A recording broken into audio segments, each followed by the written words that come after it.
নাটোর জেলাতে ২৪০ metric ton লবণ বরাদ্দ দেওয়া হলেও চামড়ার আড়তদার বা মৌসুমী ব্যবসায়ীরা তা পাননি। শহরে চামড়ার আড়ত থেকে বিস্তারিত জানিয়েছেন বোরহান উদ্দিন বনি। নাটোর শহরতলির চক বৈদ্যনাথ এলাকা দেশের বৃহত্তম চামড়ার আড়ত। প্রতি বছর ট্যানারির চাহিদা ৩০ থেকে ৩৫ ভাগ কাঁচা চামড়া নাটোরের আড়ত থেকে সরবরাহ করা হয়। এখানে প্রায় ২০০-র বেশি চামড়া আড়ত রয়েছে।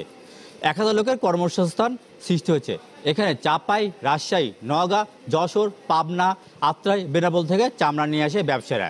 গতকাল ঈদের দিনও তারা কাঁচা চামড়া নিয়ে এসেছে। সরকার নির্ধারিত দামে কিনে বেচতে এসে বিপাকে পড়ছে মৌসুমী ব্যবসায়ীরা। তারা চামড়া ১১৫০ থেকে ৭০০-৮০০ টাকা দিয়ে কাঁচা চামড়া কিনেছে, কিন্তু বেচতে এসে ৪০০ থেকে ৭০০ টাকা বলছে আড়তদাররা, এর বেশি বলছে না। ফলে লস দিয়ে তাদের চামড়া বিক্রি করতে হচ্ছে। তবে আড়তদাররা বলছে তারা সরকারের বেঁধে দেওয়া দামে চামড়া ক্রয় বিক্রয় করছে। চামড়া সংরক্ষণ ও রক্ষা করার জন্য সরকার সারা দেশের মতো নাটোর জেলাতেও ২৪০ মেট্রিক টন লবণ বরাদ্দ দিয়েছে। নাটোর জেলায় ২৭৮টি মাদ্রাসা, লিল্লা বোর্ডিং, ইয়াতিমখানা এই লবণ বরাদ্দ দেওয়া হয়েছে। আর চামড়া আড়তদার বা মৌসুমী ব্যবসায়ীরা এই সরকারি লবণ বরাদ্দ পায়নি। সরকার বরাদ্দ লবণ পেলে তাদের বেশি টাকা দিয়ে লবণ কিনতে হতো না। নাটোর চক বৈদ্যনাথ চামড়া আড়ত থেকে বোরহান উদ্দিন বনি।